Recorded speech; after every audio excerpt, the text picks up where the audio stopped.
Do you ever want to speak up, but you don't because you feel awkward? You're afraid that you might make things worse. You might have some hesitation or insecurity because of that. In this video, I am going to share 2 universal truths that will help you speak up.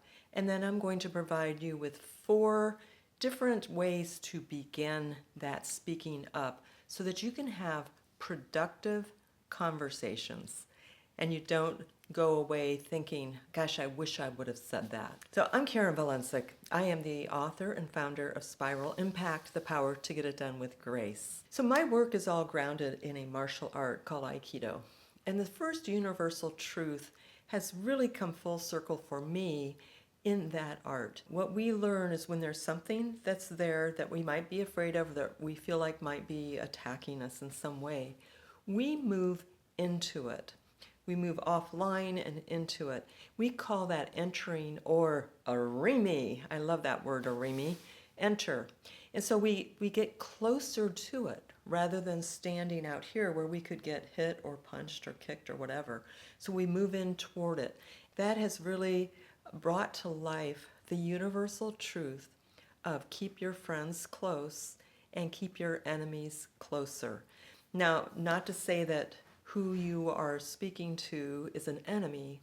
It could be your brother, it could be your boss, it could be your coworker, it could be just a friend. It doesn't really matter who it is, but to move in, because the closer you are to them, the more you can understand what's going on with them. And it's a safer place to be overall. Universal truth number 2. Like responds to like.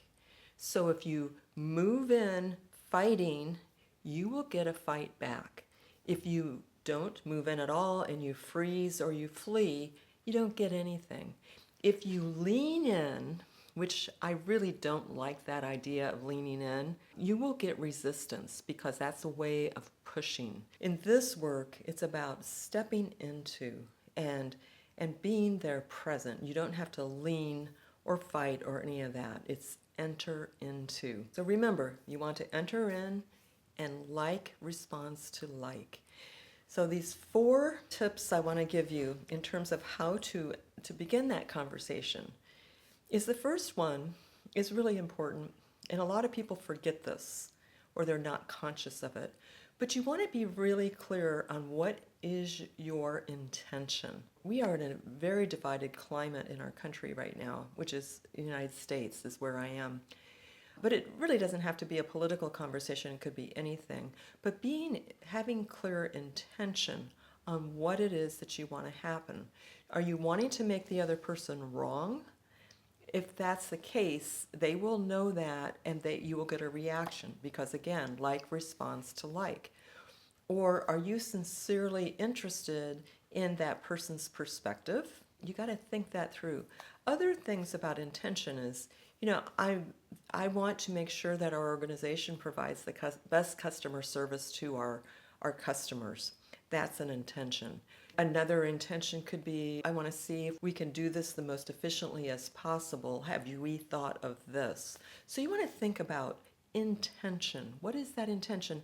And you might just keep that in mind to yourself, or you might just begin with that. But don't make it about the other person changing or anything. Just step in and, it could be, I'd really like to understand more about how you see that. That can be an intention. The second thing is center. In my work is Spiral Impact. Spirals have a very calm eye in the middle. You think of a storm. It's that calm eye in the storm. And you want to be in that space. And that's actually a practice that I teach. There's a lot of different ways to build your center, that core that you can really rest in and you feel stable in and you don't feel fearful in. People don't feel like you're pushing when you're centered. There's more information about that below this video or up in my link in bio, so you can check that out. So the third thing is acknowledge, because you want to create a connection. That's how you get close. You want to acknowledge that other person. Perhaps it's, hey, thank you for sharing your ideas. It's really good to know where you are with that topic. I didn't know that before. Or, I really appreciate how much passion you have around this topic.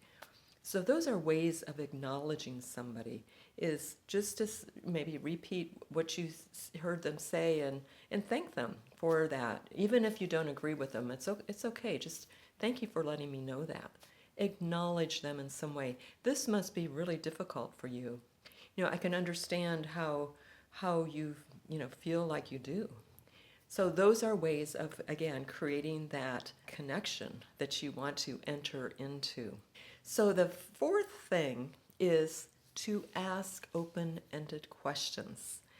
And so I've got some video clips in here throughout this video, or you can see where I enter into, and then I look the same direction as my opponent or my person. And what I want to do is ask open-ended questions so I can learn about how they see this subject. What does their world look like? Help me understand what's really important to you on this. Have you considered this idea?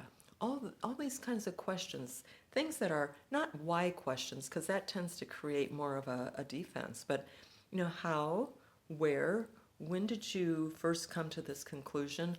All of those things. And what you're doing there, you've made a connection. And now, if you want to share your thing, you want to speak up, say, I've been thinking a lot about this, and I see it this way. And so that gives you a platform where you've created that relationship, and it's much easier to bring in what you want to say. And remember, those four things: intention, center, acknowledgement, and asking open-ended questions. You can keep doing that. Keep doing that throughout the entire conversation. I hope this is helpful. I'd love to hear your questions and your comments. I look forward to more conversation with you. And if you like this video, please subscribe and like, whatever. And thank you so much for being here. And until next time, thanks. Bye-bye.